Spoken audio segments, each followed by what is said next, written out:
విమానాల రాకపోకలపై యుద్ధం ఎఫెక్ట్ పడింది. పలు దేశాల ఎయిర్ స్పేస్ ను మూసివేయడంతో మిడిస్ట్లో 3400 విమానాలు రద్దయ్యాయి. విమానాలు రద్దవడంతో ప్రయాణికులకు తీవ్ర ఇబ్బందులు పడుతున్నారు. ఎయిర్పోర్టులో పడిగాపులు కాస్తున్నారు. ఢిల్లీ ఎయిర్పోర్ట్లోనూ 100కు పైగా విమానాలు రద్దయ్యాయి. ఢిల్లీ నుంచి వెళ్లాల్సిన 60 విమానాలు, ఢిల్లీకి రావాల్సిన 40 విమానాలు రద్దయ్యాయి. ఢిల్లీ ఎయిర్పోర్ట్లో 100కు పైగా విమానాలు రద్దవడంతో ప్రయాణికులు ఇబ్బందులు పడుతున్నారు. ఢిల్లీ నుంచి వెళ్లాల్సిన 60, ఢిల్లీకి రావాల్సిన 40 విమానాలు క్యాన్సిల్ కావడంతో ఎక్కడికక్కడ ప్రయాణికులు స్తంభించిపోయారు. మిడిల్ ఈస్ట్లో 3400 విమానాలు రద్దయ్యాయి. ఎయిర్ స్పేస్లు మూసేయడంతో పలు దేశాలకు సంబంధించిన ఫ్లైట్స్ క్యాన్సిల్ అవుతున్నాయి. విమానాలు రద్దవడంతో ప్రయాణికులు ఎయిర్పోర్టులోనే తీవ్ర ఇబ్బందులు పడుతున్నారు. విమానాల రాకపోకలపై యుద్ధ ఎఫెక్ట్ పడింది. పలు దేశాలు ఎయిర్ స్పేస్లు మూసేయడంతో మిడిల్ ఈస్ట్లో 3400 విమానాలు రద్దయ్యాయి. దీనికి సంబంధించి ఢిల్లీ నుంచి మా ప్రతినిధి రాజును అడిగి మరిన్ని వివరాలు తెలుసుకుందాం. రాజు, ఇప్పటి వరకు ఎన్ని విమానాలు రద్దయ్యాయి? దానికి సంబంధించి ప్రయాణికులకు ఏమైనా ప్రత్యామ్నాయ ఏర్పాట్లు ఏమైనా జరుగుతున్నాయా? ఎయిర్పోర్ట్లో ట్రావెలర్స్ ఎలా రెస్పాండ్ అవుతున్నారు? ఎస్ దేవి, నిజంగా అంటే ఎప్పుడైతే ఇరాన్ పైన ఇజ్రాయెల్ అమెరికా కలిసి యుద్ధం చేయడంతో దాడులు చేసిన తర్వాత జరుగుతున్నటువంటి పరిణామాలన్నీ కూడా కొంత రెగ్యులర్గా ప్రయాణించేటటువంటి ప్రయాణికులు కావచ్చు, ఆల్రెడీ ప్లాన్స్తో ఉన్నటువంటి ప్రయాణికులు కావచ్చు, విమాన ప్రయాణికులు మాత్రం పెద్ద ఎత్తున ఇబ్బందులు పడుతున్నారు. ఎందుకంటే నిన్ననే ఏదైతే భారతదేశానికి సంబంధించినటువంటి డీజీసీఏతో పాటు వివిధ దేశాలకు సంబంధించినటువంటి సివిల్ ఏవియేషన్ మినిస్ట్రీస్ మొత్తం కూడా ఒక అడ్వైజరీ జారీ చేశాయి. ప్రస్తుతం ఏ విధంగానైతే మిడిల్ ఈస్ట్లో జరుగుతున్నటువంటి ప్రస్తుత యుద్ధ పరిస్థితుల నేపథ్యంలో ఒకవేళ విమానం గాల్లోకి ఎగిరితే ఖచ్చితంగా దానిపైన అటాక్ జరిగేటటువంటి పరిస్థితులు కూడా కనిపిస్తున్నాయి. ఎందుకంటే ఇరాన్ పైన మిసైల్స్తో విరుచుకుపడుతున్నటువంటి ఇజ్రాయెల్ ఒక పక్క, అమెరికా ఒక పక్క, మరోవైపు ఇరాన్ కూడా ఇటు అమెరికాతో పాటు ఏదైతే అమెరికా స్థావరాలు, మరోవైపు ఇజ్రాయెల్ పైన కూడా విరుచుకుపడుతుంది. దాంతోపాటు ఎమిరేట్స్ కావచ్చు, ఒకవైపు దుబాయ్, మరోవైపు ఖతార్, మరికొన్ని దేశాలపైన కూడా అక్కడ ఉన్నటువంటి అమెరికా స్థావరాలపైన విరుచుకుపడుతున్నటువంటి పరిస్థితి కనిపిస్తుంది. సో ఈ నేపథ్యంలో ఏ విమానమైనా సరే ఎయిర్లో కనుక ఉన్నట్లయితే ఖచ్చితంగా అది ప్రభావితమయ్యేటువంటి అవకాశం కనిపిస్తుంది. పైగా దానిపైన దాడులు జరిగేటటువంటి పరిణామాలు కూడా కనిపిస్తున్నాయి. అందుకోసమే ఎట్టి పరిస్థితుల్లోనూ ఆయా నోటం ఉన్నటువంటి ప్రాంతాలు, అంటే నిషేధిత ప్రాంతాలుగా ఇప్పటికే అనౌన్స్ చేయబడ్డాయి. ఆయా ప్రాంతాల్లో కనుక విమానాలు రన్ అవుతే ఖచ్చితంగా ఇది ప్రమాదాలకు దారితీసేటటువంటి పరిస్థితులు ఉంటాయనే విషయాన్ని ఇప్పటికే వివిధ దేశాల నుంచి ఆయా ఎయిర్లైన్ సంస్థలకు పూర్తి స్థాయిలో ఆదేశాలు జారీ అయ్యాయి. ఈ నేపథ్యంలో నాట్ ఓన్లీ ఇరాన్, ఇజ్రాయెల్, దాని చుట్టుపక్కల ఉన్నటువంటి అన్ని దేశాలకు కూడా ఇప్పుడు విమానాలు వెళ్ళేటటువంటి పరిస్థితి లేదు.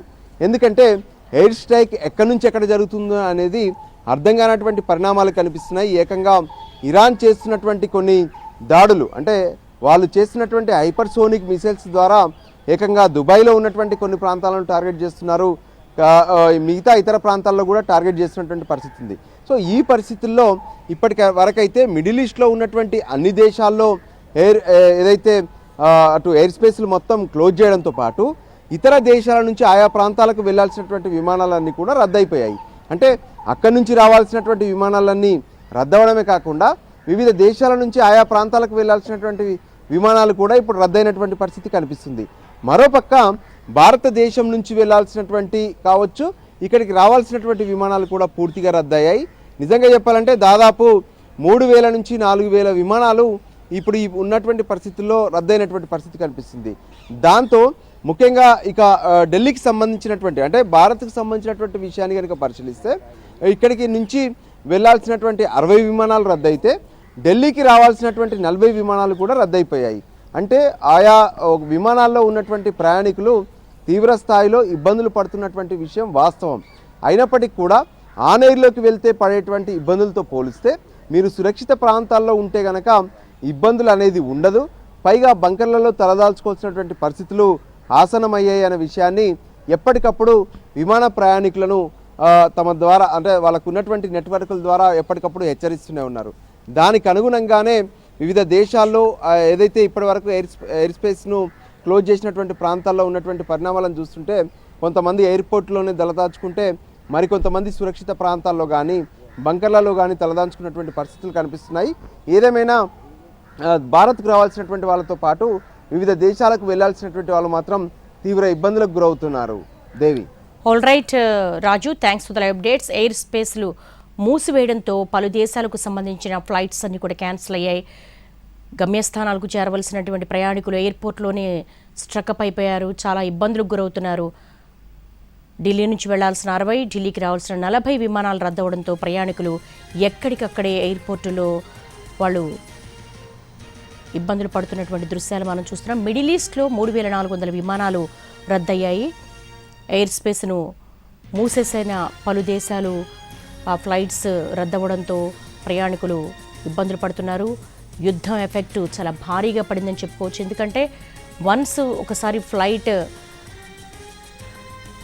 గాల్లోకి ఎగిరితే అది చాలా ఇబ్బందులు పాలయ్యే అవకాశం ఉంటుంది. ఎందుకంటే యుద్ధ విమానాలు వాటిని పేల్చేసే అవకాశం ఉంటుంది. కాబట్టి ప్రయాణికులు సురక్షితంగా ఉండాలంటే ఎక్కడి వారు అక్కడ ఉండడమే సురక్షితం అంటూ కూడా